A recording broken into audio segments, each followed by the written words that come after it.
muitas vezes não corre bem porque confundem serem bons técnicos na mediação com serem bons gestores. Tu és muito bom comercialmente, tu adoras ser comercial, não te metas nisso, Claro. porque não vais gostar. Quem diz eu adoro vender casas, não abras o teu negócio. Não abras. Já tinha muito perto de 200, foi há 10 anos atrás. E não tinha liderança intermédia. Não tinhas fé intermédia. Um erro. É um milagre ter chegado a 200 pessoas sem lideranças intermédias. Sim. Eu podia ter morrido. Existe a morte. Querer crescer, querer escalar, querer ser maior, não tem de ser demonizado. Parar é morrer, não é estabilizar, é morrer.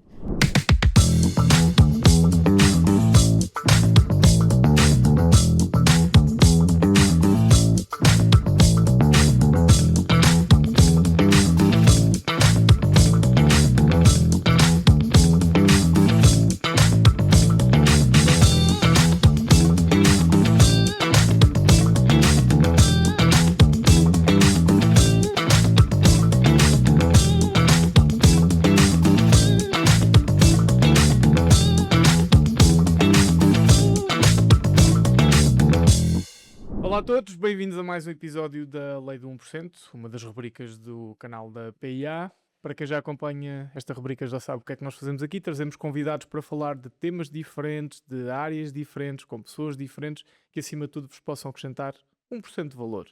Hoje estou sozinho, mas vou ter aqui uma conversa espetacular porque a nossa convidada tem uma experiência muito diferente daquilo que a maioria das pessoas pensa quando vê o que é que ela faz. Recebemos hoje a Joana Rezende, que é CEO da Centro 21 Arquitetos, e quando nós dizemos isto desta forma, pensam logo uma consultora imobiliária que se deu muito bem na vida, entretanto criou a equipa e é CEO de um grupo, que é na verdade um grupo de empresas, e não é nada disso, porque a Joana é arquiteta de formação, teve um gabinete de arquitetura, nunca foi consultora imobiliária, foi sempre líder de consultores imobiliários, isso é a parte mais interessante. Joana, obrigado por teres aceitado o nosso convite, é muito bom ter-te aqui. Já não é a primeira vez que estás num palco da PIA, porque estiveste no PIA Summit 2025 e foi ótimo. E uma das coisas que eu notei logo nessa altura, e vou começar exatamente por aí, foi o carinho que as pessoas da tua equipa tinham por ti. Porque vocês vinham, e eu tenho que dar aqui um props à Joana, porque eles vinham da convenção da Centro 21. Ramboia a noite toda. PIA Summit a começar às 9 da manhã. E onde é que foi a convenção na altura? Em Lisboa, não? É sempre em Lisboa. É sempre em Lisboa, no meio arena. A Joana vinha, mais a equipa dela, de Lisboa. Trouxeste a equipa toda que foi à convenção. Ao Summit, não. Portanto, okay. nós fomos para a convenção, cerca de 40. Normalmente são os premiados, são o grupo dos diretores comerciais, porque ainda é um esforço financeiro para quem vem de... Pronto, eu ofereço a convenção aos premiados e ao meu staff, e depois há outros consultores que pagam por si e vão. Mas normalmente somos cerca de 40 na convenção. E depois quem veio comigo foi o meu responsável do departamento de Design e Tecnologia e um dos diretores comerciais, que fizeram questão de me vir acompanhar, porque eu estava mesmo muito cansada. Todos estávamos, de facto, mas eles fizeram questão de vir comigo. E eu gostei muito foi do carinho com que eles se trataram sempre. Sim. Isso, eu não te conhecia, como te ensinei há bocado, quem sugeriu o teu nome foi o Patrício Ferreira, e nós depois fizemos o nosso estudo, vimos, faz todo o sentido, e fiquei logo com um bom feeling quando conheci e quando vi o carinho que a equipa tinha por ti. Eu comecei exatamente por aí. Quando tu lançaste a empresa de mediação ou o negócio de mediação, lançaste a par do negócio de arquitetura, tinhas equipa no gabinete de arquitetura? Sim, nós tínhamos, isso já é um esforço, sim, mas pronto, nós deveríamos ser, portanto, 1, 2, 3, 4, 5, 6 pessoas no gabinete de arquitetura, entre engenheiros e arquitetos, não é? Nós tínhamos já nessa fase, portanto, a minha empresa tem 19 anos, eu fundei a empresa em 2007, e portanto éramos só 2, depois fomos crescendo com engenheiros, depois fomos dedicando também à parte da construção, portanto fomos crescendo. E quando abrimos a mediação... Em 2007. Eras nascido? Era muito jovem ainda, mas era nascido. Não, o que eu estou a pensar é que altura horrível para abrir. Foi. Por acaso foi ótimo, em 2007, nas vésperas de 2008, mas sim, eu tinha 27 anos, eu acabei o curso, na altura os cursos, como ainda não havia o Bolonha, os nossos cursos de licenciatura eram grandes, eram compridos, portanto, o meu curso era de 6 anos, eu ainda fiz um extra, fiz o curso em 7, estive ali por causa. E, e o meu pensamento sempre foi, ok, eu adoro estudar, ainda hoje estudo, e portanto eu vou continuar aqui e vou seguir a vida académica, não é? Tudo a ver. Só que na altura o meu raciocínio era: eu termino aqui a faculdade, faço a seguir logo o doutoramento e depois fui por aqui.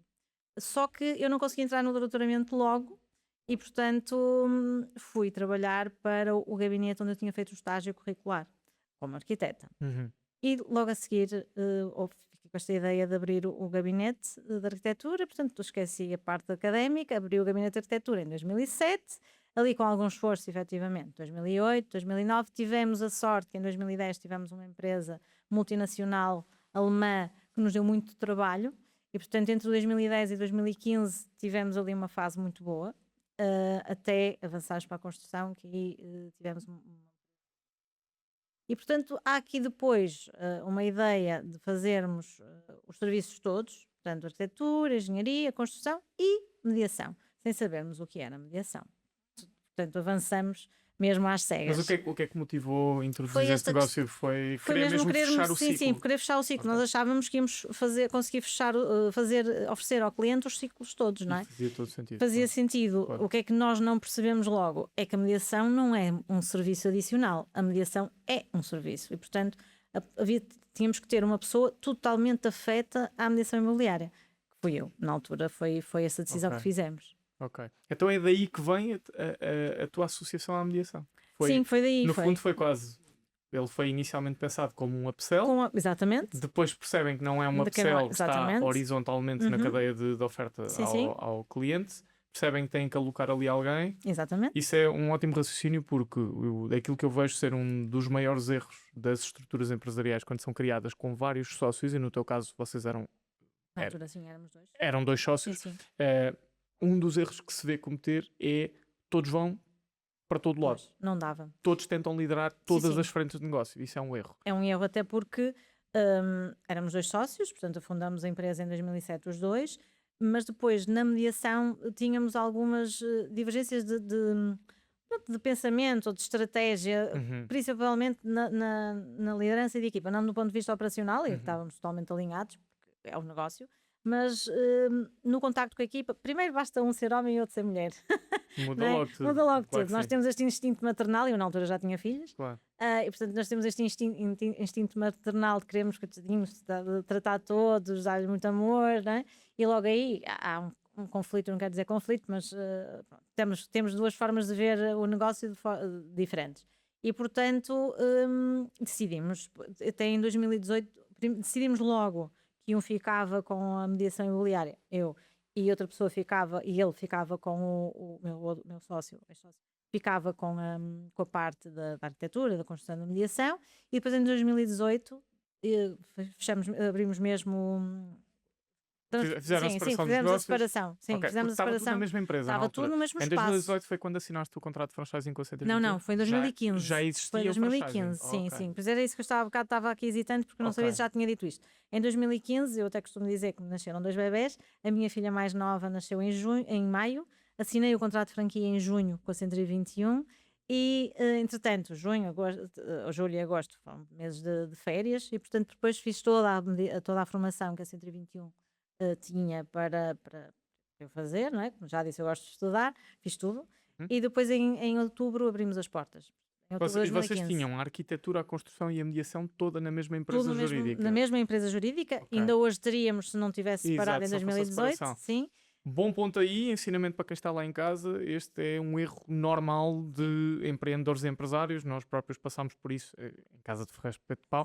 Porquê? Não tem a ver só com a diluição do risco, porque o risco, efetivamente, estamos a falar de 3 operações. A arquitetura é uma empresa operacional, mediação imobiliária é uma empresa operacional, construção é uma empresa operacional de capital intensivo. Tem a ver com a separação orgânica. Por exemplo, no potencial de venda de um dos negócios ia ser extremamente mais difícil tu venderes um negócio de mediação ou venderes um negócio de arquitetura, a não ser que fosse por um trespasse. Portanto, uma dica para quem está a empreender, esqueçam os custos de contabilidade. É interessante terem uma empresa para cada ramo operacional. Obviamente, vale o que vale, porque podemos ter aqui algumas nuances, não é? Podemos ter algumas questões de otimização fiscal em que justifica ter 2 ou 3 operações numa só empresa. No entanto, na esmagadora maioria dos casos, o que é mais relevante é separar as empresas. Foi o que acabámos por fazer também mais tarde aqui. Nós separamos, em 2018, separamos a parte operacional apenas, portanto a entidade jurídica era a mesma. Ok. Separamos espaços, porque depois também era incomportável termos, em 2018 já teria uma equipa de 40 a 50 consultores, já era muita gente, e depois, quer dizer, ter no mesmo espaço malta de arquitetura que precisa de silêncio, de calma para pensar, Claro. com uma equipa comercial que tenha barulho, não é? E a equipa de arquitetura olhar para as coisas a 2, 3, 4 meses e a equipa de consultores olhar para as coisas de segunda para terça. Exatamente, totalmente. Exato. Portanto, era difícil. Então aí separamos os espaços.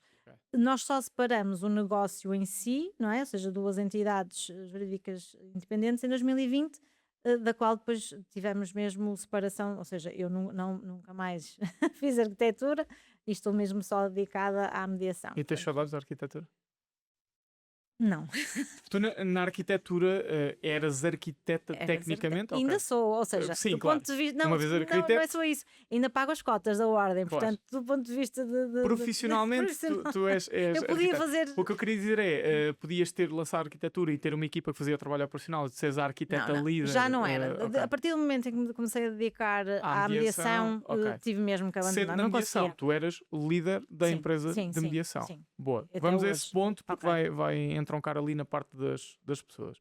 Não é muito comum, a maioria das pessoas que lançam as suas agências imobiliárias são consultores de alta performance que entretanto entendem que têm condições para lançar o seu negócio e muitas vezes não corre bem porque confundem serem bons técnicos na mediação com serem bons gestores. Isto é o mito do empreendedor, acontece imensas vezes. E para quem corre bem, porque há muitos consultores que isso corre bem, mas eu acho que é muito mais difícil do que alguém que vem de outra área completamente diferente e que começa esse negócio.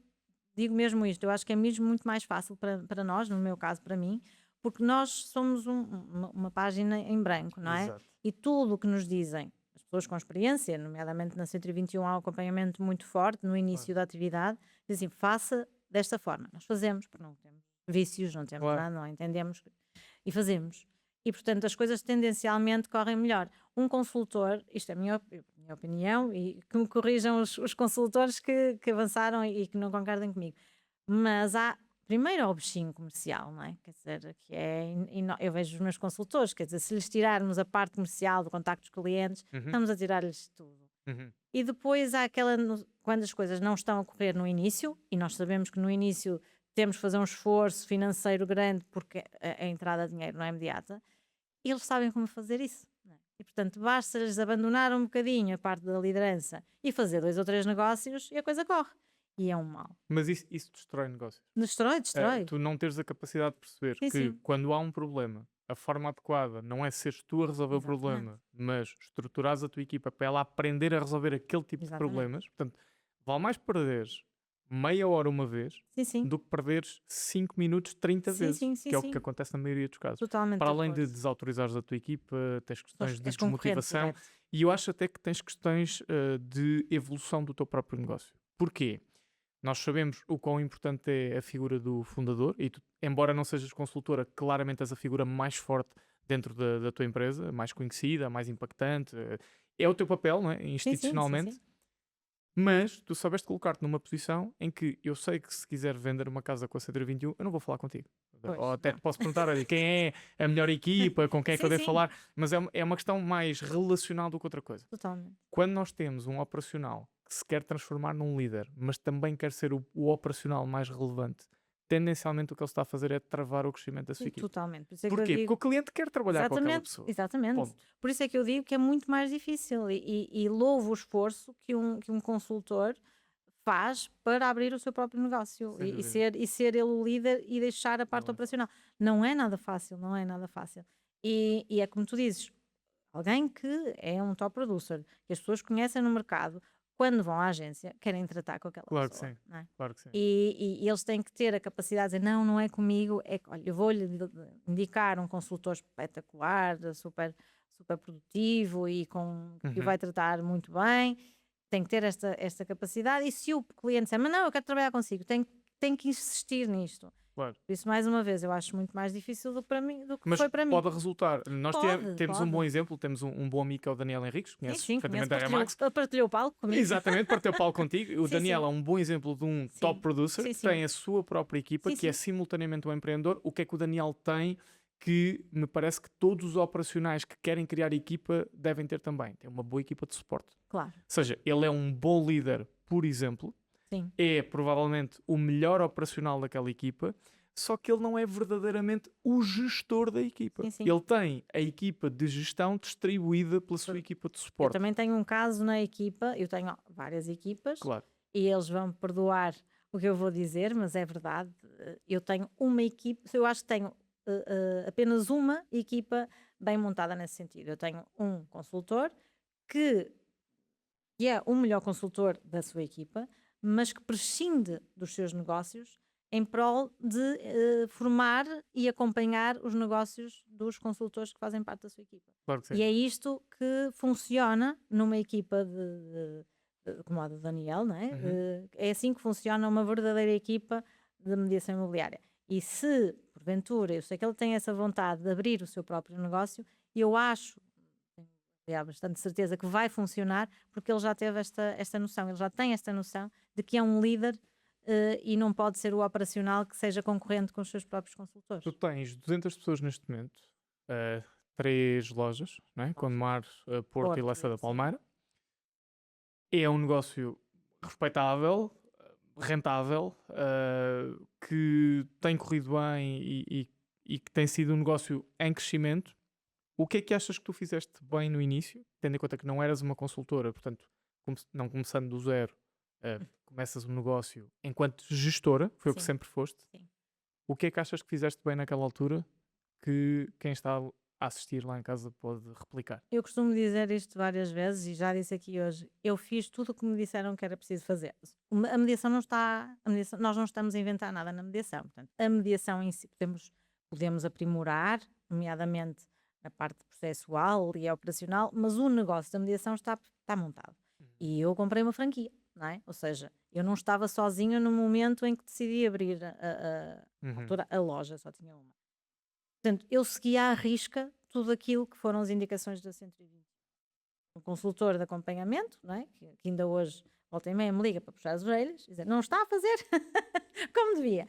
E eu agradeço aqui publicamente ao Bruno Torres, porque acho que o sucesso que tenho hoje foi pela insistência que ele tinha comigo, e em momentos que eu passei difíceis, ele acreditava mais do que eu e fazia-me acreditar e puxava-me, porque ele acreditava mesmo na capacidade de arquitetos e na capacidade de evolução de arquitetos. Portanto, quando abre a porta, tenho uma equipa de 5 pessoas comigo, pequeninos, não é? E ele dizia-me, Joana, tenho que fazer assim. Eu, ok, tenho que fazer assim, faz sentido, vou fazer. Tenho que fazer, agora tenho que crescer, tenho que recrutar ou contratar um diretor comercial. E eu pensei, eu vou fazer contas, ai meu Deus, como é que eu vou meter aqui agora um diretor comercial se eu não tenho dinheiro para pagar salários? Depois pensei, não, se vier um diretor comercial, a equipa vai produzir mais e portanto já tenho como pagar esta pessoa, diretor comercial. Agora a Joana tem que se libertar da parte operacional, porque era eu que fazia tudo, gestão processual, não é? Ou seja, encaminhamento de processos para o advogado para fazer contratos de promessa, compra e venda, intermediação de crédito, que na altura ainda não havia regulamentação nesse sentido, era eu que ia aos bancos fazer os processos com os clientes, quer dizer, e fazia depois a gestão das equipas, não é? Tem que meter alguém para fazer gestão processual, e pensava eu outra vez, ai meu Deus, mais um salário. Mas fui fazendo tudo com base na confiança que tinha nele e na franquia que tinha comprado, e com base também na confiança do negócio que estava a montar. E foi assim que foi funcionando e funciona ainda hoje. Não é? Porque tu começaste, na verdade, com as dores que todos os empreendedores têm, que é terem vários chapéus, não é? Estavas a fazer o chapéu da equipa administrativa, da equipa de suporte, da equipa de contabilidade. Isso é um problema da maioria dos empreendedores. O único chapéu que tu não tinhas era o chapéu operacional comercial. No fundo era o único que tu não tinhas. Nos primeiros tempos, não sei, no primeiro ano, talvez, ou seja, eu acompanhava, não é? Eu não ia aos clientes, não era eu que ia aos clientes. Eu acompanhava quando eles se sentiam inseguros, não é? Pronto, e eu ia com eles. Mas era só para fazer, portanto, eu às vezes dizia que fazia só adereço, não é? Porque ia lá só fazer charme, porque levavam a diretora, não é? Eles sentiam-se com mais confiança em trazer a diretora da loja, e lá ia eu. Mas não foram muitos os negócios que eles precisassem mesmo que eu fechasse por eles, não é? Eram eles, estava só ali uma figura, que era a figura maior dentro da empresa, e portanto sentiam-se confiantes. Mas não foi preciso muito tempo este tipo de acompanhamento. Depois lá também o da direção comercial, e a partir daí larguei este chapéu. Depois larguei outro chapéu. Fui largando chapéus até ao dia de hoje. Então o que fez a diferença no fundo foi seguir as orientações. Foi. Num negócio que está montado. Não lhe vou chamar mentor, mas acaba por ser um orientador. Acho que é muito importante. Todas as pessoas devem ter, seja qual for a posição que ocupam, têm que ter pelo menos um mentor. Ainda hoje, porque nós estamos tão envolvidos no negócio, não é? E eu hoje estou um bocadinho menos na parte operacional, mas continuo envolvida no negócio. É a minha empresa, são as minhas contas para pagar, não é? E nós às vezes temos estes receios e vem alguém de fora que vê a coisa de uma maneira diferente, não é? Tem que ter conhecimento de tudo, não é? Mas vê a coisa de uma forma muito menos emocional. E nós precisamos às vezes destas chamadas de atenção. Portanto, eu acredito que nós temos que ter sempre um mentor. Seja um mentor oficial, seja um mentor, um amigo ou alguém que nos ajuda a olhar para o negócio. O mentor acaba por ser também um consultor de negócios, não é? Acaba por ser um advisor. E nós temos também Acho que a diferença é que nós estamos mais vulneráveis e mais suscetíveis às opiniões de um mentor do que às vezes de um consultor que vem fazer uma auditoria à empresa. Sim. Nós temos essa figura também na 120. Eu estou a falar do Bruno porque o Bruno, como sempre, teve um carinho muito especial pela nossa equipa. Eu, muitas vezes recorro a ele, ou principalmente ele liga-me para me dar nas orelhas. Mas também temos o consultor de operações da 121, que é alguém que está mesmo dedicado à nossa agência, que é o Pedro Ribeiro, neste caso, também mais um olá Pedro, porque o Pedro é uma pessoa que também me ajuda imenso, porque é muito mais objetivo do ponto de vista do negócio. Portanto, contas, como é que está a correr, a percentagem de rentabilidade, o que é que tu tens de fazer para aumentar a margem. Se eu bem percebo, tu acabas por ter aí uma espécie de conselho de administração, que é comum às lojas todas, e tens aí o Pedro, que será o CFO. Exato. Não é bem assim, ou seja, porque eu tenho essas figuras internamente. Talvez seja um board nível. Advisor, não é? Eu tenho um board advisor, é isso. Que são eles, não é? Isso é muito valioso. Isso é uma coisa boa do franchising, é que o franqueador garante esse board advisor na sua estrutura centralizada e consegue aconselhar os seus franchisados. Mas a verdade é que quem não está num sistema de franchising também consegue replicar isso melhor ou pior através da mentoria. Sim, totalmente. Aliás, eu não consigo imaginar, eu ainda não consigo imaginar, e acho que se calhar nunca irei imaginar um negócio de mediação sem uma rede. Ou seja, eu se calhar tenho, não quero parecer aqui, eu tenho um nome, não é? Que já é um bocadinho conhecido, pronto, mas é Joana Rezende. Tenho uma marca, que é a 121 Arquitetos, portanto a Arquitetos é uma marca também, mas eu não me veria sem uma 121. Pelo apoio que já falamos, pela importância de uma rede internacional comigo.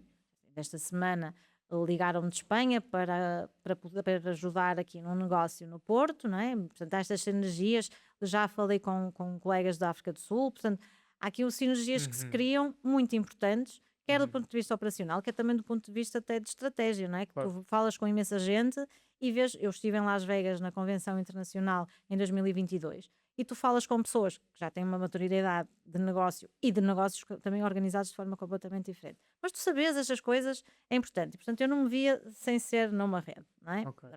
E a rede da 121 primeiro tem uma proximidade muito grande a nível de master e franqueados. Isso também ajuda e sentes-te muito mais à vontade para fazer, porque sabes que vais ter sempre ali alguém que te vai dizer, ok, está aí pelo caminho certo, não está aí pelo caminho certo. E eu estou aqui a pensar, estavas a falar e eu estava aqui a fazer raciocínios na minha cabeça, não tendo estatísticas, eu acho que se fôssemos ver as pessoas que saem das redes, vão coincidir em grande percentagem com as pessoas que eram consultores, que abriram as suas agências, e ou seja, o perfil é a ruptura com a estrutura superior. Porque o que eu quero dizer dá para perceber no teu perfil que tu valorizas o facto de ter esse board advisor, valorizas essas pessoas que acabam obviamente tu pagas para ter esse é um o facto, FII, não é? ter esse advisory no board, Claro. mas nota-se que há esse carinho, não vou dizer necessariamente só pela marca, mas há um respeito por aquilo que a estrutura acima te acrescenta. Sim. E é fácil nos negócios, até porque nós sabemos que as influências externas por vezes são tentadoras, aquele comentário do pois, a pagar esse valor ao franqueador, já viste o que tu poupavas, olha se investisse aqui e acolá. E nós já tivemos um sistema tipo franchising, muito diferente do sistema da mediação imobiliária, é um facto.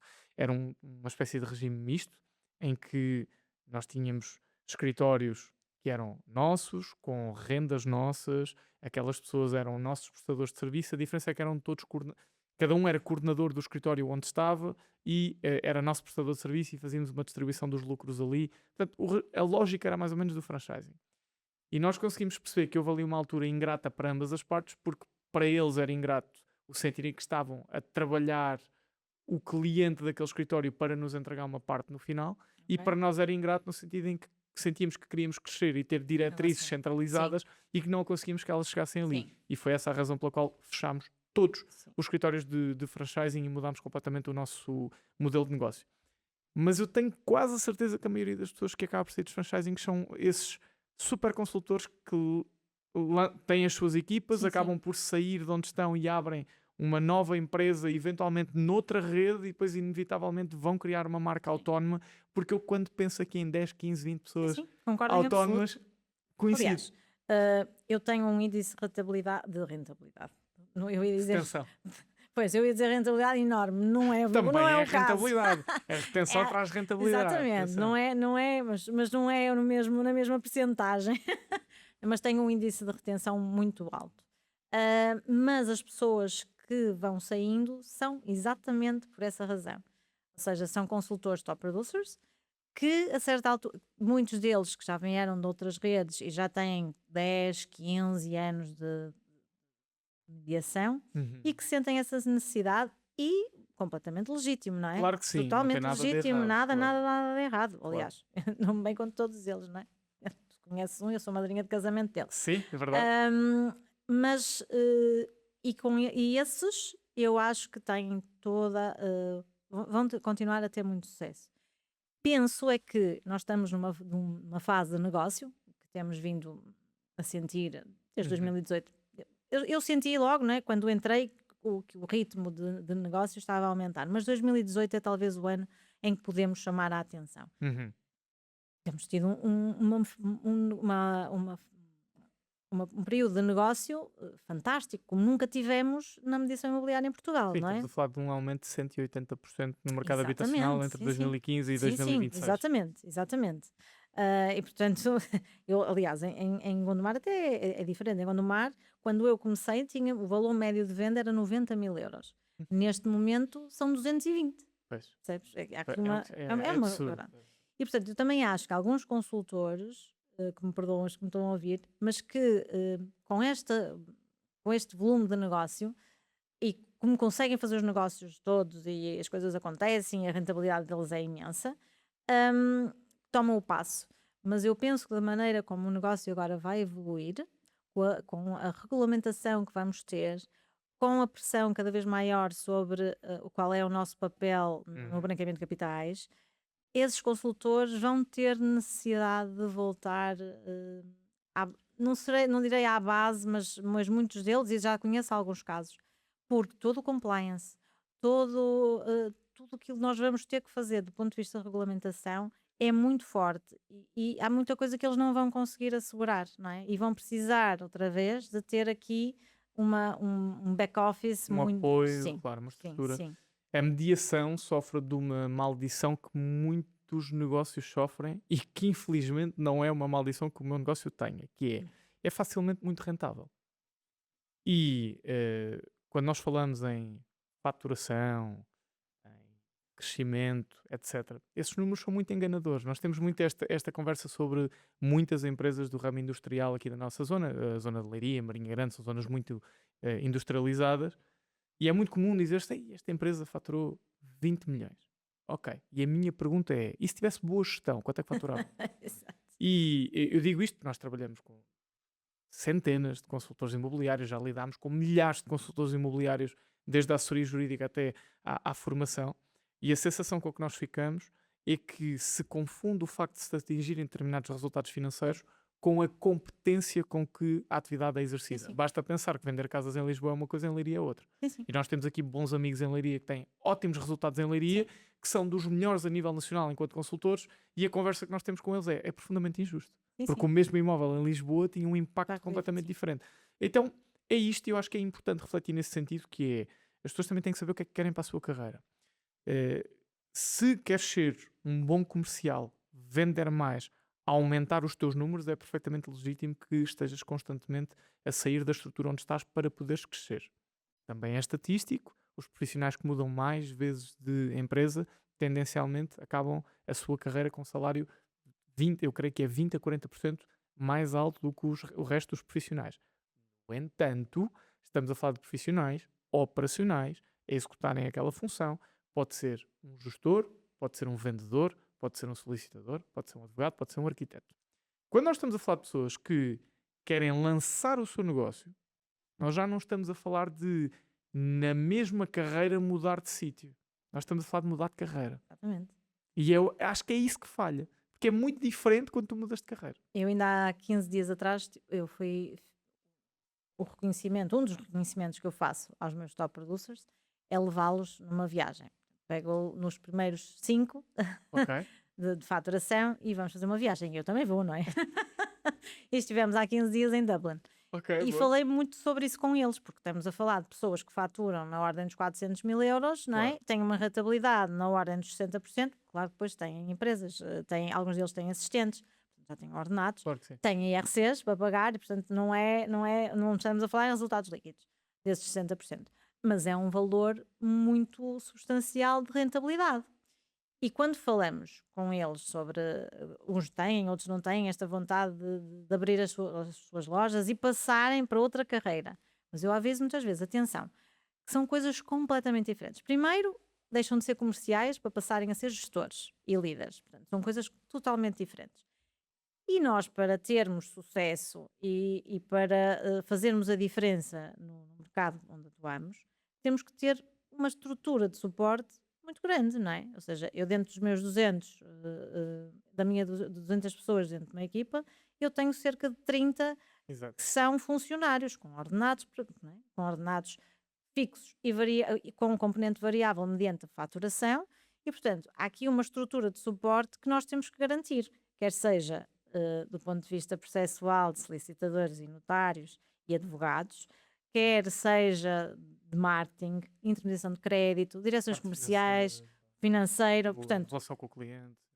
Aqui, exatamente, coordenação. Portanto, há aqui uma série de questões que tu não podes esquecer, não é? Há funções que tu não podes esquecer quando abres a tua empresa e, portanto, tens que pensar que a rentabilidade que vais ter não é a rentabilidade que vais ter enquanto comercial. Pode ser, mas estas coisas ficam condicionadas, não é? Podes criar avanços e não tens ordenados, como é lógico, mas tens que acertar nas pessoas certas para continuares a conseguir garantir ao cliente o mesmo serviço. Porque nós, não é, que estamos agarrados a uma rede, também nos exige que sejamos profissionais. Nós próprios queremos ser profissionais para evitarmos problemas e continuarmos a ser referência no mercado. Temos muito investimento para isso. Portanto, eu tenho os funcionários com salários, mas depois tenho formação contínua. Não sei se te recordas que eu te pedi uma vez para me ajudares na parte de branqueamento de capital. Tenho, ponto de vista fiscal, tenho muitas formações durante o ano com fiscalista para os meus consultores.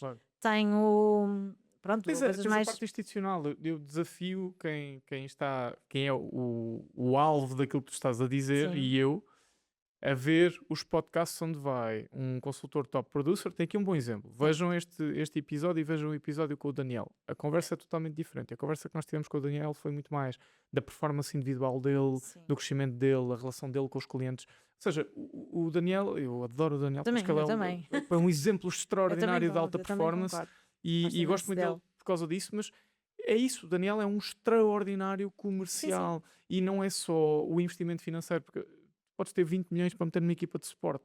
Se tu não gostares de gerir aquelas equipas, esse trabalho tu ires viajar com a tua equipa, é um trabalho em que tu não estás a vender casas. Se fosses consultora, quero dizer, tens que ter uma disponibilidade para reunir 1 para 1 com as tuas equipas, tens de ter reuniões para tomar decisões difíceis com o departamento financeiro, tens de ter relações institucionais em que vais fazer se calhar um frete, mas o networking faz parte, portanto vais ter que ir, vais ter a representação da tua equipa eventualmente num processo de venda do teu negócio, ou seja, há toda uma componente de gestão que está muito longe da parte tradicional operacional. E quem diz eu adoro vender casas, então não abras o teu negócio. Não abras. Essa conversa, não faz sentido. Essa conversa que eu tive em Dublin, não é? Pronto, claro que é Dublin, estamos ali todos muito relaxados e há Guinness e tal. Mas foi exatamente isso que eu disse, alguns deles. Exato. Se calhar tu tens essa apetência e já tens vindo a preparar o teu caminho, mas se calhar tu não queres nada disto. Claro. Ainda és jovem, estás nisto há pouco tempo, estou aqui a falar, ele sabe quem é. Não, tu és muito bom. Muito bom comercialmente, tu adoras ser comercial, não te metas nisso, não te metas nisso, porque não vais gostar e depois vais-te arrepender e já perdeste muito tempo, porque enquanto estás na parte operacional e a ser comercial ganhas dinheiro, depois vais perder muito tempo a fazer isto, a preparar isto, para depois achares que não, afinal já não é, e depois perdeste aqui um bocado, eu não queria dizer esta palavra, mas é do comboio, porque entretanto os teus clientes já foram a outros sítios, não é? Claro que sim. E eu acho que volto a dizer, esta decisão que muitos já tomaram, alguns deles vão voltar atrás e muitos que estão a pensar nisso, devem pensar nisso com muito carinho, porque vai haver uma séria regulamentação. Eu acho que sempre se falou na regulamentação da mediação imobiliária, que não sai, que não sei o quê. Eu própria já tive acesso, em 2019, acho eu, ao projeto de lei. Só que, entretanto, vão surgindo outras urgências e aquilo vai ficando na gaveta. Mas com estas alterações da Lei de Branqueamento de Capitais, das indicações da União Europeia, não é? Em que vão separar a avaliação que fazem anualmente do sistema financeiro e do sistema não financeiro. Até agora éramos avaliados juntamente, não é? Portanto, a performance da lei do branqueamento de capitais e da análise do branqueamento de capitais, nós estávamos a ser avaliados juntamente com a banca. Ótimo, que a banca tem imensos instrumentos, claro. Né? Portanto, no global. Exatamente, saíamos, não era uma avaliação com distinção, mas pronto, agora vamos ser avaliados separadamente. Portanto, vamos ter que tomar uma série de medidas que vão fazer toda a diferença e que vão acelerar a regulamentação. E fala-se em informação para entrada com exame e avaliação contínua. Fala-se numa listagem constante e de avaliação constante. Ou seja, de consultores. A atração de talento muda bastante. Muda. Logo, esse é um ótimo ponto, porque uma empresa como a tua vai estar extraordinariamente melhor posicionada para ir buscar talento a outras empresas do que uma nova empresa, e como vai ser difícil atrair talento novo no mercado, que eu acho que até é uma expressão meio estranha, porque talento novo no mercado ou vem de uma área venda automóvel, comercial na área de seguros, o que for, alguém que já foi comercial numa outra área qualquer, ok, aí admito que sim, mas a maioria dos producers que nós estamos à procura já estarão em atividade, ou como freelancers, ou a trabalhar para outra empresa, não interessa. Por isso, também isso deve ser pensado, porque a atração de talento é uma dificuldade real, sem dúvida, e o que me parece é que boa parte dessas pessoas arrisca-se a ficar a meio da ponte, que é, nem é um bom gestor, e deixou de poder ser um ótimo comercial porque ficou ali a meio caminho e, entretanto, sente que já está a dar angariações às suas equipas porque tem que alimentar as equipas, mas sente também que está a falhar como gestor porque depois ainda há algumas casas que tem que ir acompanhar e tem que estar com o cliente, e eu acho que não há nada pior do que isso, que é ficar ali a meio da ponte. E isso também acontece muito na nossa área. Sim, e eu ainda ontem falava com a assessora de imprensa. Estávamos a conversar sobre o mercado e ela dizia, eu dizia, olha, agora barreu-se, mas esta parte tem que ser cortada. Barreu-se-me completamente o que é que eu ia dizer. Estás a falar da assessora de imprensa? Não, porque essa assessora de imprensa, já não sei o que é que estávamos a pensar. Espera aí, isto foi dos coisinhos, não é? Que me queimou aqui algumas coisas. Ai meu Deus, estávamos a falar. Já sei o que é que vamos, já sei o que é ia dizer. Então vamos fazer de conta outra vez. Ainda ontem estava a pensar nisso. Eu tinha um plano para 2026 completamente diferente do que estou a fazer. Okay. Ou seja, quando eu fiz o meu plano de negócios no final de 2025, em novembro, que é quando faço sempre o meu plano de negócios, a minha ideia ainda para 2026 era a expansão. Eu tenho 3 lojas, mas não é este o meu objetivo. O meu objetivo é crescer. Portanto, nos próximos 10 anos, o meu objetivo é ter uma loja em cada concelho da área metropolitana do Porto. Este é o meu objetivo. Ambicioso. Mas eu sou uma jovem de 46 anos, portanto acho que daqui a 10 anos ainda estou. Pronto, não estarei tão jovem, mas tu vais estar mais.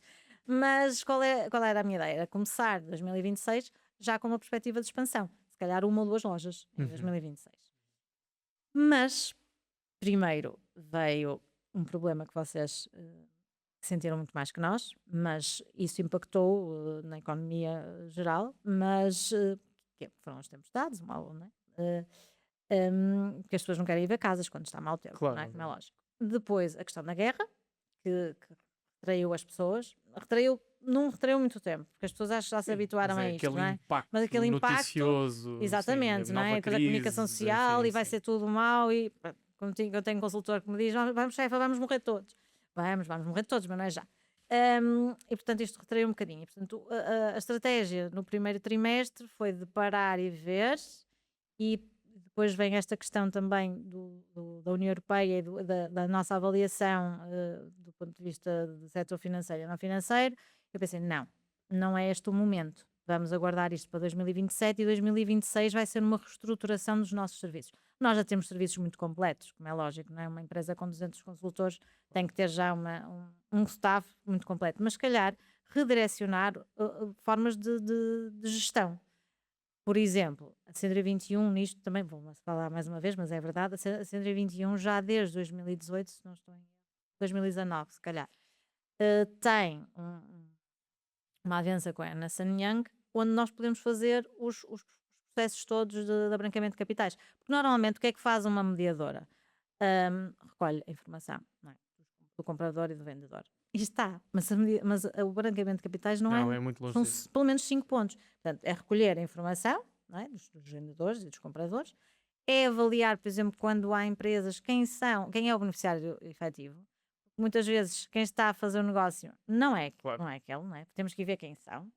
Depois temos que ver as listas, não é? Não é bem lista de personas não gratas, mas é a lista negra. É a lista negra da ONU. São listas internacionais que nós temos que ver e ver se efetivamente aquela pessoa está lá. Imagina o que é isto, não é? E mesmo as pessoas politicamente expostas, não é? É verdade. Depois disso, temos que avaliar o risco do negócio e, se houver efetivamente o risco, temos que comunicar às entidades competentes. Portanto, todo este processo, uma empresa muitas vezes não tem meios para o fazer. Nós temos essa avança, fazemos a análise das pessoas, aliás, fazemos a identificação das pessoas, enviamos para a Ernst & Young e eles fazem o resto. Portanto, uma empresa que tem isto está muito melhor preparada para o futuro, não é? Claro, e, portanto, foi esta a minha preocupação este ano. Eu já tenho uma estrutura, boa estrutura, uma estrutura muito competente, mas quero aperfeiçoar esta competência. Porque eu sei que no futuro, e um futuro muito próximo, os bons profissionais querem ter esta segurança.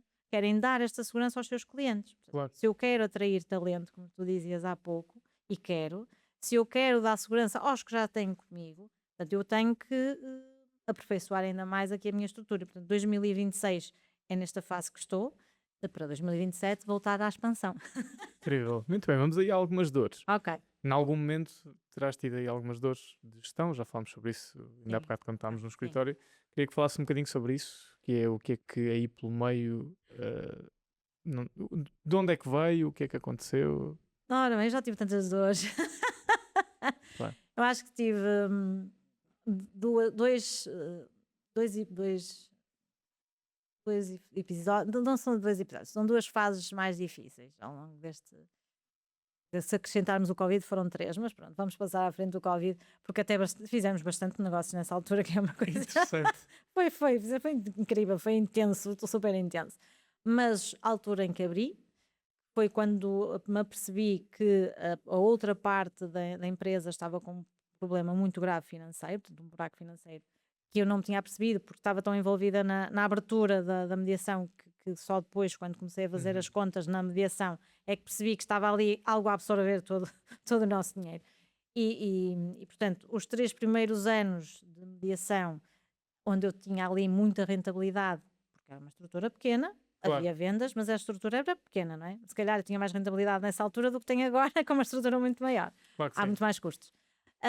Mas era tudo absorvido com este problema que eu tinha, e portanto, para além de estar sempre em luta constante, tinha que estar todos os dias de manhã na loja, com um sorriso de orelha a orelha, não é? A motivar a equipa, a dizer nós somos os maiores e vamos ser os maiores a nível nacional dentro de pouco tempo.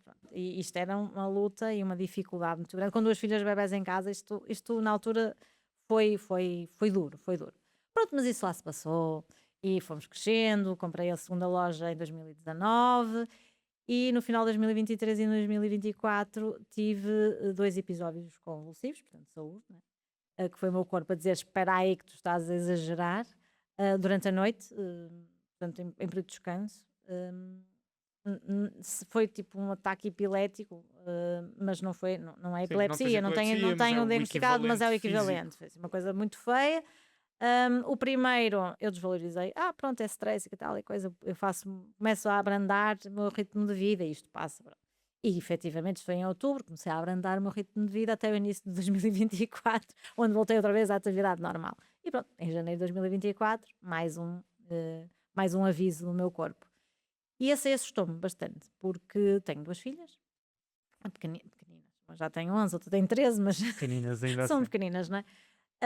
Que estavam no quarto ao lado e possivelmente se as coisas tivessem corrido mal, amanhã o cenário era dantesco.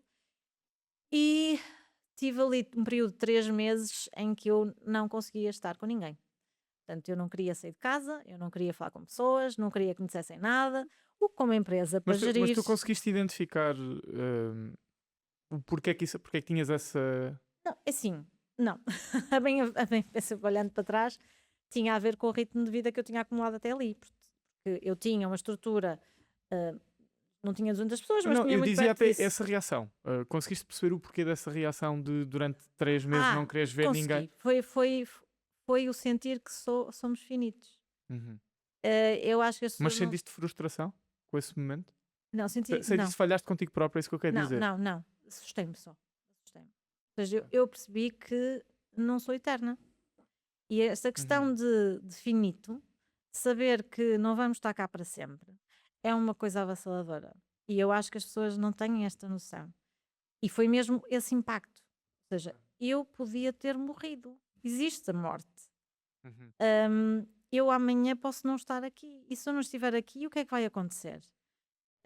Não sei explicar melhor do que isto, mas foi Certo. esta sensação de que a morte é real e que nós não estamos cá para sempre. E nós no dia a dia, com esta excitação toda, e nós temos muitas, e tu és igual, né? Tem 1000 e uma coisa que estamos a fazer, estamos em não sei quantas frentes, e a nossa vida é espetacular, porque nós fazemos o que nós gostamos, e isso é incrível. Eu não consigo, desculpa, eu não consigo perceber sequer como é que uma pessoa vive. Claro. Fazer uma coisa que não gosta é horrível, deve ser mesmo horrível. Sim. E de repente pensas assim, mas e amanhã? E se me acontece outra vez e eu já não acordo, não é? Como é que é isto? Mas como é que é assim? Eu não estou cá? Como é que é assim? E foi isso. Eu fiquei tão assustada que eu tive que repensar a minha vida. E esta questão de não querer estar porque depois também estava esgotada. 2 descargas, não é? Claro. No cérebro deixa uma pessoa esgotada. E eu repensei tudo. Repensei o negócio. Não repensei em fechar a porta e vir embora, porque não posso fazer essas coisas, não é? Temos muitas pessoas que dependem de nós. Mas se calhar equacionaste vender o negócio. Não cheguei a tanto, mas não cheguei a tanto. Mas pensei nisto, não é? E eu não posso fechar a porta, eu não sou livre de dizer, olha, pronto, hoje fecho a porta e vou embora e vou para o Vão à campo. vossa vida e Eu vou para o campo fazer, sei lá, cultivar qualquer coisa, também não tem nada a ver comigo, mas quando eu falei nisto às minhas colegas da faculdade, às minhas amigas da faculdade, disseram, estás todo, tu pensaste uma coisa, tu, Joana, pensaste nisso, não pode ser. Tu que és urbana e que não consegues viver sem betão, pensaste em ir para o campo cultivar alguma coisa, não estás bem. E não, o que é que eu pensei, entretanto, passou uma parte do campo, como é lógico, não tem nada a ver comigo, respeito quem tem, mas eu não consigo. Comecei a pensar, a minha estrutura neste momento é totalmente horizontal. Portanto, estou eu, e depois o staff reportam todos a mim, e depois tem os consultores, que nem todos reportam a mim, mas eu tinha um contacto direto com todos. Portanto, tinha ali eu fazia um esforço emocional, não quero dizer, esta palavra é feia, mas é verdade, porque eu queria estar com todos e queria ouvir todos e todos precisavam de mim. Muitas vezes só do ponto de vista emocional, nem operacional. Mas em algum momento uma mensagem a dizer bom dia já era tipo... Já. Eu nem queria abrir as mensagens nesta fase. Sei perfeitamente. Tens 30 anos, tenho 46. Mas era, por isso é que eu disse, eu não quero falar com ninguém, eu não quero ninguém me mande uma mensagem sequer. Que é péssimo nesta atividade. E depois pensei, pronto, então eu tenho que resolver isto. Foi quando eu percebi que tinha que ter chefias intermédias. Portanto, o staff não podia responder diretamente a mim. Já tinhas 100 e tal pessoas. Já tinha muito perto de 200, foi há 10 anos atrás. E não tinhas liderança intermédia. Não tinha chefia intermédia. Um erro. Aconselho toda a gente. É um milagre. Não há. Depois há choque, né? Depois há convulsões. Não é um milagre. É um não, eu digo, para além da tua saúde física, é um milagre ter chegado a 200 pessoas sem lideranças intermédias. Sim. E primeiro, significa que foste muito competente naquilo que fizeste, mas muito incompetente na forma como planeaste. Porque tu conseguiste ocupar, se calhar, 10 posições ao mesmo tempo e ser... Não por convicção pessoal, eu percebo que não foi por convicção pessoal, foi só porque não te deste o tempo de pensar naquilo. Sim. Claro. Portanto, eu comecei a pensar, eu tenho que delegar. Também já é difícil alguém ter esta capacidade de saber que tem que delegar, mas depois não conseguia, porque eu estava tão envolvida em tudo, que não conseguia. Sim, até porque o delegar é muito diferente. Tu delegares tarefas e delegar funções. São coisas muito diferentes. Sim, totalmente. Então pensei, ora bem, eu vou ter que criar aqui chefias intermédias para que as pessoas não tenham que reportar diretamente a mim. Sabia que isso ia criar alguma dificuldade, porque as pessoas estavam habituadas, mas então comecei pela loja. E no entretanto, estou nesta fase quando a 121 me contacta para eu ficar com uma loja em Leça. Pronto, eu pensei, ok, mais uma loja extraordinária nesta fase da minha vida. Estava mesmo a precisar. Mas tinha a sorte de ter um diretor comercial comigo em Gondomar que tinha esta vontade, tinha este sonho. E eu pensei, não, se eu abrir esta loja, eu consigo entregá-la do ponto de vista operacional totalmente ao Ricardo Coutinho, também saúde desde já, porque é uma ajuda considerável, não é? Quer dizer, aquela loja está entregue a ele desde o dia zero. E penso, ok, então se eu tenho esta loja entregue ao Ricardo Coutinho, eu consigo pegar nas outras duas e entregar outra. Alguém que seja bastante competente, porque depois temos este problema, não é? Porque temos muitas pessoas a trabalhar connosco, competentíssimas nas suas funções, mas depois surge uma função e aquela função pode não encaixar em nenhuma destas pessoas, que elas são competentíssimas nas suas funções, mas naquela função é outra pessoa. E eu tive a sorte, nesse ano, 2024, tinha entrado uma pessoa na empresa que eu via totalmente, Miguel, eu via completamente a fazer esta função. Tem uma capacidade de liderança inata, tem competência na parte de gestão para além da parte emocional, e portanto pensei, não, isto entregue ao Miguel estava super bem entregue, a loja do Porto, e portanto, segunda chefia intermédia. Portanto, aquela loja com a coordenação, que é a frente de loja e parte de back-office, a direção comercial, o recrutamento e hoje em dia a intermediação de crédito, ficam entregues a esta pessoa, e ela é que me reporta. Portanto, Leça e Porto resolvido. Agora vamos para Gondomar, que era o desafio mais difícil. Gondomar foi a minha primeira loja, Gondomar onde eu estava mais tempo, e portanto ia ser um desafio maior. Olhei para a estrutura e pensei, esta pessoa encaixa perfeitamente lá. Esta pessoa, Cristina, foi a coordenadora de frente de loja durante 5 anos. Ok. É uma miúda...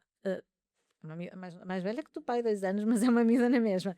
É uma miúda que tem uma história de vida de resiliência, de coisa incrível. É uma mulher que se fez por ela sempre, tem vontade de crescer, é ambiciosa, da palavra, e portanto agora só lhe falta um bocadinho de operação. Portanto, nesse ano em que pensei nisto, pula na parte da direção comercial, a construir equipa e a ter aquela coisa do negócio do dia-a-dia chata, não é? Mas que tinha que ser, para perceber uma série de coisas que no lugar onde estava não tinha por contacto. E já depois fiz um trabalho diretamente com ela, sem que ela se apercebesse, porque ela não sabia nada disto, não é? Isto foi o meu raciocínio com ela, portanto, depois fiz aqui um trabalho de coaching quase, não queria dizer coaching, porque eu não sou coacher, mas mentoria, não sou coach, não, mas acompanhamento, sim, é mais enfim. isso, por aí, pronto, para prepará-la para depois passar esta função. Disse-lhe, olha, tenho esta função, acho que só a Cristina é que se encaixa nesta função, nesta loja, eles já conhecem, olham para si já com autoridade, porque durante muito tempo foi à frente de loja, e portanto esta loja só pode ser entregue assim. Ela aceitou o meu desafio, e, portanto, janeiro de 2026 tenho as 3 lojas entregues, e eu penso, agora, agora vou respirar. Não. Porque tenho mais um sem número de coisas que tenho que fazer. Agora mas isto é muito importante. Tu és verdadeiramente CEO. Agora que sou verdadeiramente CEO. Portanto, formalmente CEO há não sei quantos uma anos. Porrada de anos. Sim, mas há 19, que é o tempo que tenho de empresa. Isso é um exercício extraordinário, acho que é um exercício difícil de fazer. Tu não tens sócios no negócio. Não.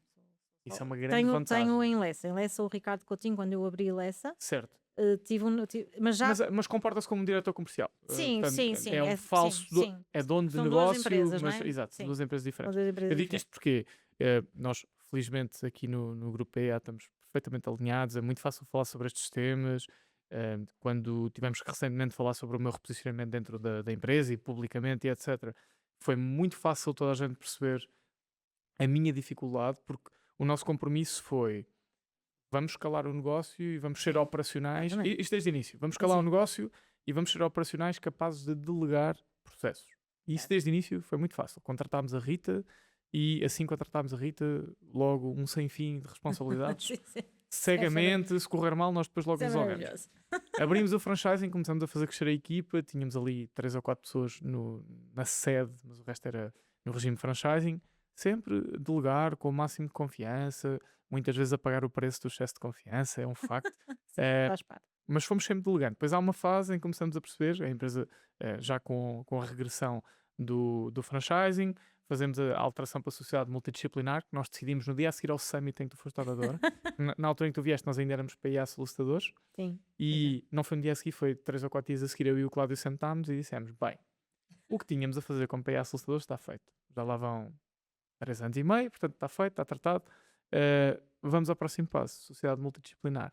Decidimos ir à procura de um perfil de um advogado ou advogada para ser sócia da PIA, que seria PIA Legal, e promover um sócio interno. Passaríamos a ser 4 sócios naquela altura. Só que depois tínhamos a Legal Factor, tínhamos também uma empresa de investimento imobiliário para ser criada, que era a 24 Project, e estávamos ali, ok, estamos todos a ir a tudo. Tivemos de nos organizar. Mais um passo de maturidade, tu tens de ter grande abertura entre os teus sócios. Eu e o Cláudio decidimos, Cláudio fica à frente da Legal Factor e da 24 Project, que é de investimento imobiliário, e eu fico à frente da PIA. Agora, chegamos aqui a uma nova fase, que é, acabámos com os franchisings, a equipa começou a crescer bastante, muita equipa de suporte. Nós temos Happiness Manager, departamento financeiro, departamento de tecnologia, enfim, uma série de departamentos, recepção, todas essas coisas. Há um novo desafio, que é, eu não posso estar no operacional, porque se eu sou CEO da PIA Legal, eu não posso estar no operacional. Porque depois começa a ter este problema que é, há clientes que são importantes, mas que ligam para mim. Pois. E há um momento que, primeiro, eu já não sei aquilo, porque eu já não pego naquele tipo de processo há 2 ou 3 anos, eu já não estou consciencializado para aquilo, embora eu seja muito curioso por natureza, portanto, à partida vou acompanhando, mas há coisas que eu não sei, efetivamente. Depois, porque integramos áreas de negócio na PIA Legal que eu nunca trabalhei. Eu não trabalho em tribunal, não faço ideia como é que trabalho em tribunal. Eu não trabalho direito do trabalho, não faço ideia. RGPD, etc. Tenho noções básicas, ok, é um facto. E então colocou-se esta questão, que é, malta, eu sou CEO da empresa, eu não posso estar a fazer nada operacional. E mais uma vez podia ser um momento difícil, e os sócios podiam dizer, este gajo não quer trabalhar. E mais uma vez, felizmente, as coisas correram bem, toda a gente compreendeu, expliquei o porquê da minha saída, não vou estar muito mais vezes em eventos a palestrar na área de imobiliário, etc. Tentar isolar-me daí, estamos a preparar um livro, o Cláudio está responsável por esse livro, não irei dar a cara por esse livro, porque não é esse o meu posicionamento. Mas isto para dizer o quê? É aqui que se testam as verdadeiras sociedades. Tu estando sozinha tens um problema e uma vantagem, que é a vantagem de decidir e o problema de ter muitos macaquinhos na cabeça, e as nossas cabeças fazem muito barulho. Nesta minha transição, a minha cabeça fez mais barulho do que propriamente a conversa com os meus sócios, porque antes de eu ir falar com eles, a minha cabeça arrebentou. Sim. E quando eu falei com eles, a resposta foi tipo... Está bem. sim, não é um assunto, é reorganizar, está tudo certo. Portanto, é muito, muito, muito importante nós termos a capacidade de perceber qual é que deve ser a nossa função e o preço de querermos exercer essa Sim. função.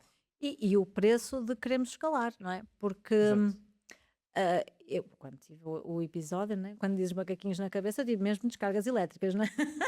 Tu literalmente descargas Descargas elétricas. elétricas. Um, e, e eu sempre quis escalar, portanto, eu podia confortavelmente dizer, pronto, então agora vou começar a reduzir o tamanho da empresa, vou reduzir, Exato. não é? Pronto, e para ser uma vida mais calma, não ir para o campo, mas ter uma vida Exato. mais calma. Mas nunca foi essa a minha vontade. Portanto, a minha vontade foi sempre escalar o negócio. Portanto, por isso é que eu te digo que para o ano a expansão vai voltar. Mas essa questão, por um lado, isso eu sinto muito que é, eu sou sozinha, as decisões são minhas, eu estou à vontade para decidir, não é? Pronto, a CEO do grupo sou eu, para o bem e para o mal, portanto, se há decisão acertada, sou eu que a tomo, se há decisão que eu tomo e que está mal, sou És eu tu que pagas o que preço. pago o preço, não pago o preço, não é? E tenho outro problema, que às vezes gostava de partilhar as minhas dores, porque isto é muito solitário e tenho muita gente à volta e são uns queridos, mas eu sou uma pessoa muito solitária. Tu não estás em círculos de mentoria formalmente? Ainda não tive tempo, mas Mas eu recomendo-te isso. sim, Acho eu que é entendo. muito. Tens imensa Sim, oferta sim, no sim. Eu mercado. sei, eu estou agora até a pensar em Eu juntar-me, digo-te, eu não já é? partilhei isso Sim, publicamente milhões de vezes. Eu tenho mentores pessoais, aqueles pois. que eu mais falo é o Paulo Sim, Faustino e a Regina sim, Santana, porque sim, efetivamente, sim, para além de amigos pessoais, não há um almoço que eu vá à casa deles que eu não esteja sim. durante 3 ou 4 horas a levar na cabeça do Paulo e eu adoro, Sim, sim, adoro, porque eu totalmente. cresço de uma Por isso forma é que eu há bocado te e isso é muito falava importante. da importância da rede e das pessoas que estávamos a Isso. falar há pouco, do Bruno e do Pedro e do Ricardo e do Uhum. Sousa, que são também pessoas incríveis Claro. e que falo muitas vezes com eles também. Mas talvez seja essa, por isso é que também seja mesmo importante, porque como não tenho mentoria, não é, direta, se calhar a minha mentoria está ali. Mas isto, naquilo que eu estava a dizer, isto é muito solitário. Mas, mas pronto, esta ambição de crescer, não é? Faz com que eu continue a andar e continue Uhum. a dar voz aos meus macaquinhos, não é? Pronto, e entretanto esqueci-me outra vez do que ia dizer. Não, estávamos a falar exatamente da dificuldade de lidares com essas descargas Sim, sim. elétricas, desses macaquinhos dentro Este da macaquinho, cabeça, sim. porque e estar sozinho, nem imagino que Pois, seja. exatamente. Liderar Agora, sozinho, nem liderar imagino. sozinho. Eu tenho uns amigos da 121 Nações, agora é para eles, que eles têm uma sinergia os dois que é incrível. E escalaram o negócio ao ponto de serem a agência número 1 em Portugal e estão nas 20 agências com melhores resultados do ponto de vista da 121 internacional, total, Uau. é verdade. E eles são dois. E depois, um é extremamente comercial, com um instinto matador, Uhum. e o outro é uma pessoa extremamente calma. Extremamente. Complemento. Portanto, complementam-se de uma maneira que eu acho incrível. E eu não tenho isto, não é? Porque eu não posso partilhar as minhas dores com o meu staff, não é? Eu não posso, que eles não podem pensar, ai, a chefa não está bem. Não, Com quem é que partilhas? Com o teu companheiro? Com as tuas filhas? Com quem é que falas? sei lá, acho que falo comigo própria. Não, falo com ele, com o meu companheiro, como é lógico. Não falo com as minhas Eu filhas. acho que isso exige uma maturidade emocional extraordinária. Não é fácil. Tu lideras uma operação de 200 pessoas. Sim, sim. E acho que pronto, E é um negócio de pessoas. E é um Porque negócio de pessoas. eu tenho 500 trabalhadores. Está bem, Sim, mas sim. eles estão lá à frente de Sim, máquinas. É sim. mais fácil. Não, isto é totalmente emocional. Exato. Claro que hoje em dia, as chefias intermédias que criei, libertou-me imenso. Mas há consultores que me reportam a Claro. mim e com os quais, E há um dia que tu chegas, não dizes bom dia, por isso é e que o eu peso disso na sim, operação é não gigantesco. posso. Lá está. Por isso é que Claro. eu não consigo partilhar com muita gente. Primeiro, quer dizer, com o meu companheiro eu vou partilhando, mas também não o quero preocupar. Com os meus pais, muito menos. Com as minhas filhas, ainda então, porque elas Exato. não percebem. Tenho amigos com quem vou falando, só que, pronto, tens aqui um bocado das minhas dores, mas eles não conhecem a operacionalidade do negócio, não é? Claro, Portanto, claro. consigo dizer, olha, aquele consultor tem aquele problema, eu nem sei como é que eu hei de ajudar, estou aqui preocupado, mas quer dizer, não é? Portanto, eu acho que partilho comigo mesma e depois também, por isso também tenho descargas elétricas, porque só partilho comigo mesma. Ainda agora vinha do Porto para a Leiria. Eu adoro conduzir por causa disto, né? Às vezes a malta diz, fazes não sei quantos minutos no trânsito, 45 minutos no trânsito, para ir de Gondomar até ao Porto, que necessidade tens? Adoro. Porque eu vou a falar comigo mesma, às vezes devem achar que eu... Também devem achar que eu vou ao telefone. Mas falo, porque é uma maneira de libertar e de pensar. Olha, eu vi o teu carro, não vou dizer qual é, mas sugiro-te seriamente trocares por um carro com piloto automático. Pois, se calhar. É absolutamente... As tuas viagens transformam-se. Pois, porque aí é que tu sentes que vais... Ainda por cima, sendo mulher, eu peço desculpa às outras mulheres, mas às vezes somos um bocadinho distraídas, não é? Então estamos ali... Não. Eu digo-te, eu desde que mudei para um carro com piloto automático, Sim. as minhas viagens, Pois. não tens noção do quão introspectivas elas são. Custa muito menos ir ao escritório do Porto, ir ao escritório de Lisboa, porque eu aproveito as viagens para ir a pensar com a minha cabeça. Eu faço isso. O Cláudio disse-me que foi uma vez e que não meteu música, não meteu nada, e eu fiz o mesmo uma vez. É completamente diferente, vais ali com as tuas ideias. Eu ouço imensos podcasts, Eu também, e eu até sinto uma ansiedade de não ouvir suficientes podcasts. Quando me ligam muita gente, começam-me a ligar e eu digo, bolas, que eu não consigo ouvir um podcast com os telefones a tocar. Eu se tiver algum dia que não ouço um podcast, sinto-me também ansioso. Sinto-me ansioso. Mas o que costumas ouvir? Já agora é uma pergunta que não costumamos fazer. Podcast. Então eu vou fazer publicidade a outros podcasts. Não há problema nenhum, olha, nós não estamos aqui a competir com ninguém. Adoro ouvir os podcasts do Observador. Adoro. São os melhores. Primeiro, o resto da história, ouves de certeza? Não. O resto da história, claro. Incrível. Todos os podcasts do Observador, o Realpolitik que adoro. Agora assim, olá, vocês Sousa Pinto, que não me conhecem, mas que eu adoro ouvir. Mais, sei lá, tudo que tem a ver com imobiliária, eu ouço também. Não sei, agora assim barreu-se, mas e depois também não sei o que é que posso dizer, o que não posso. Mas os do Observador, eu ouço tudo que seja história, tudo que seja, que eu adoro história. Ouviste aquele das eleições de 86? Claro, adorei. Aliás, de todos acho que foi o melhor. Porque eu não estava a contar que fosse tão... Eu estava desesperado para sair um novo episódio. Totalmente. Impressionante, que trabalho incrível. Porque, aliás, eu agora já não tenho mais nenhum para ouvir, estou tristíssima. O último que eu ouvi foi o do Mundial de 86. Mas esse foi brutal. Eu estava em conta. Ou então o Portugal a Queima-Roupa. Não sei se ouviste. Que é. Não. Ainda não comecei a ouvir. Tenho a lista. Portugal a Queima-Roupa, que tem a ver com. Que é uma coisa inacreditável também. Tem a ver com ataques terroristas em Portugal. Que se pensa assim, em Portugal.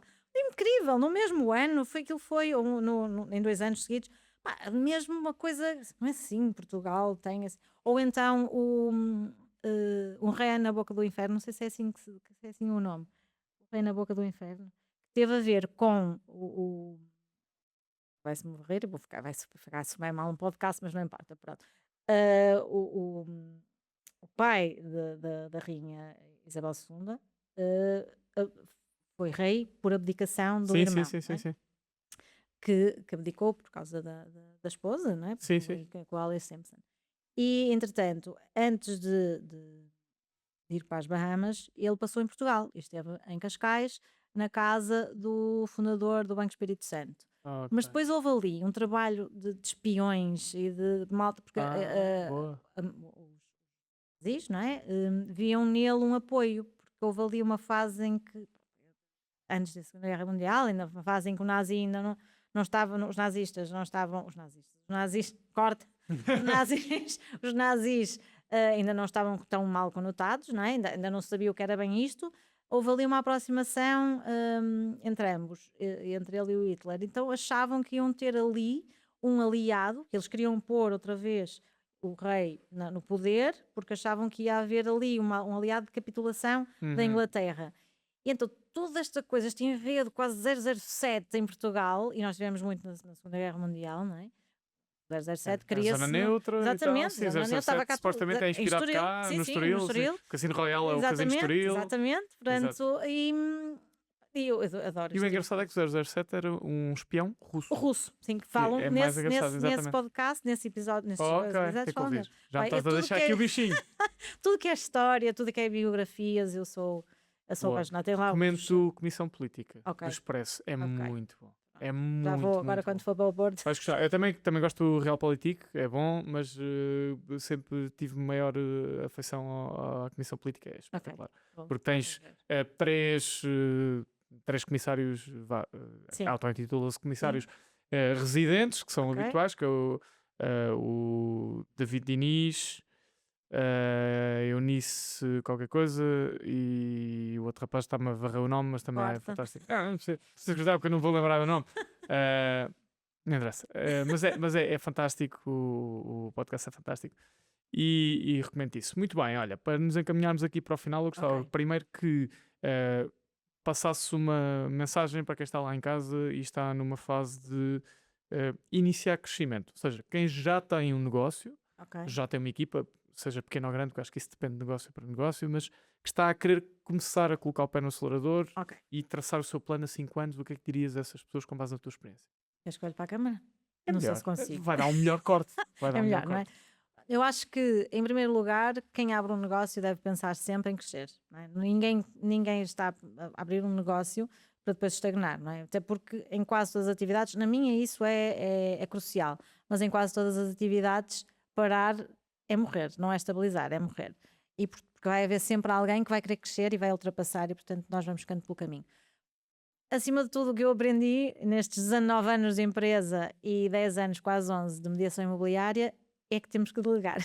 Ou seja, quando começamos a crescer, temos mesmo de pensar em criar uma estrutura que nos garanta estabilidade do ponto de vista operacional, mas também do ponto de vista emocional. Porque se queremos crescer, temos de pensar, temos de ter tempo de pensar e não conseguimos fazer isso se estivermos envolvidos na parte de operacionalidade do negócio.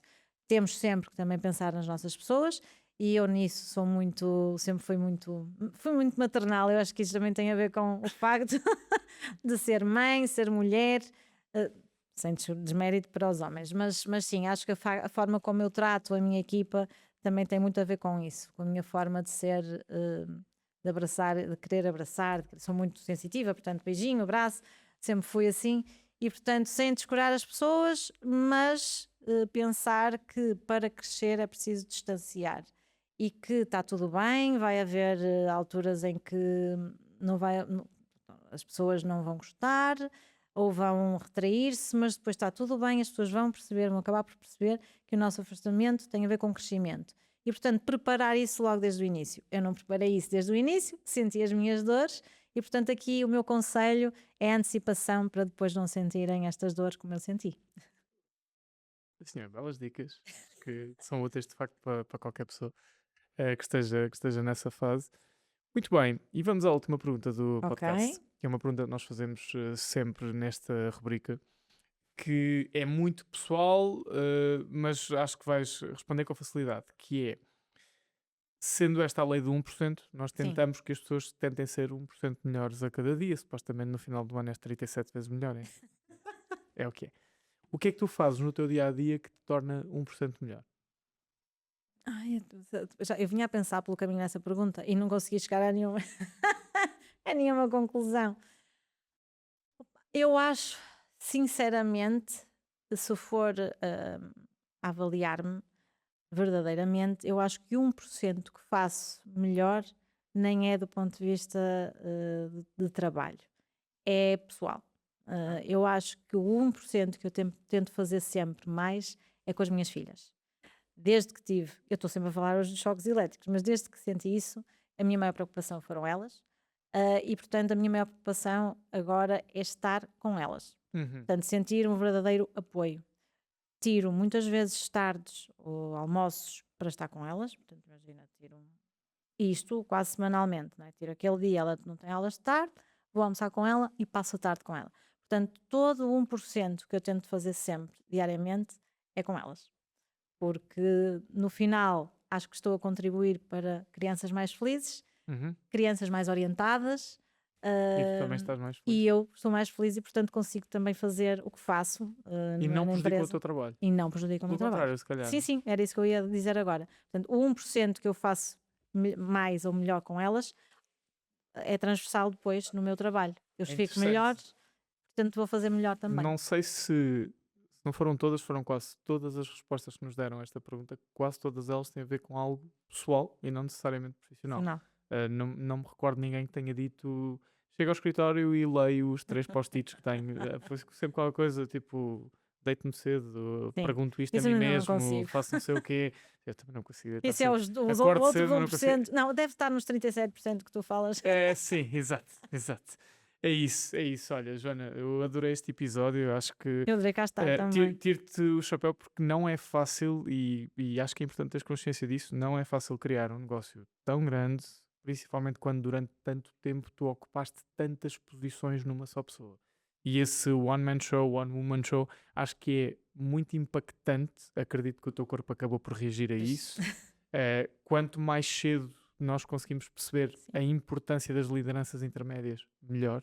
Muitas vezes nós sacrificamos o talento que podemos colocar ao serviço das equipas por não percebermos o impacto de uma equipa bem estruturada e, acima de tudo, acho que num tempo como aquele que nós vivemos, o estarmos a lutar constantemente contra a velocidade do tempo e contra os resultados imediatistas e etc., prejudica a nossa capacidade de ver a curto, médio e a longo prazo. Sim, totalmente. E acho fantástico que tenhas atingido o que atingiste até agora. E se fizeste o que fizeste em lideranças intermédias, tenho algum receio que com lideranças intermédias tu vais fechar as redes todas que existem por aí e acabes por ficar com as imobiliárias todas do país. Não, isso também a situação não vai chegar tão longe. Não. É assim, não vou dizer que não, nunca se diz não é? Claro, mas agora o objetivo área metropolitana, uma em cada concelho. Uma loja em cada concelho da área metropolitana. Portanto, até 2036. Até 2036. Muito bem. Terei 56 anos, ainda estarei. Não vou agendar um e-mail para mim próprio para 2036. É isso, para perguntar. Verificar se a Joana conseguiu uma loja em cada concelho. É isso. É muito bom saber isso, é bom ver essa ambição, é bom saber que a ambição não é uma coisa demonizada. De todo. Nós temos visto, na minha opinião, demasiadas pessoas a romantizar a redução do tamanho das estruturas, que eu percebo o intuito, mas acho que querer crescer, querer escalar, querer ser maior, não tem de ser demonizado, muito pelo contrário. Dá para fazer de forma humana, de forma minimamente sustentada e com sucesso. Já e que ajuda imensa gente, não é? E que ajuda imensa gente, não é? Que ajuda imensa gente. Ajuda-nos a nós, como é lógico, na nossa progressão e na nossa expansão. E o impacto social é muito maior. Enfim, o poder da inspiração é muito maior. Não falámos sobre isso, mas claramente uma liderança no feminino, portanto há certamente centenas ou milhares de mulheres que tu inspiras com a tua liderança. Tudo isso é impacto. Tenho certeza que é assim. Tudo isso é impacto que resulta do trabalho que vamos fazendo em estruturas que são cada vez maiores, e eu acho que isso tem de ser não necessariamente romantizado, mas também não precisa de ser demonizado, e espero que daqui a 10 anos tenhas essas... Vais-me ligar a perguntar. Ou que falhes o objetivo tendo mais agências. Vamos ver. Não na área metropolitana do Porto. Exceder a área metropolitana. Exato. Ou então nas mesmas cidades, várias. Isso mesmo. Olha, Joana, muito obrigado. Obrigada. Foi muito bom ter Muito obrigada. Altinha, está feito. Sigam a Lei do 1%, deixem os vossos comentários, partilhem, façam essas coisinhas todas para nós conseguirmos também perceber que caminho é que vocês querem que nós demos aqui esta rubrica. Para nós é brutal ter estas conversas, aprendemos sempre imenso. Já conhecia a Joana, mas é completamente diferente acompanhar o trabalho à distância e depois conhecer desta forma. Acho que isto é muito importante, ver as vitórias, ver as derrotas e ver isto tudo de forma pragmática. Obrigado por estarem desse lado e até o próximo episódio. Fiquem bem. Tchau.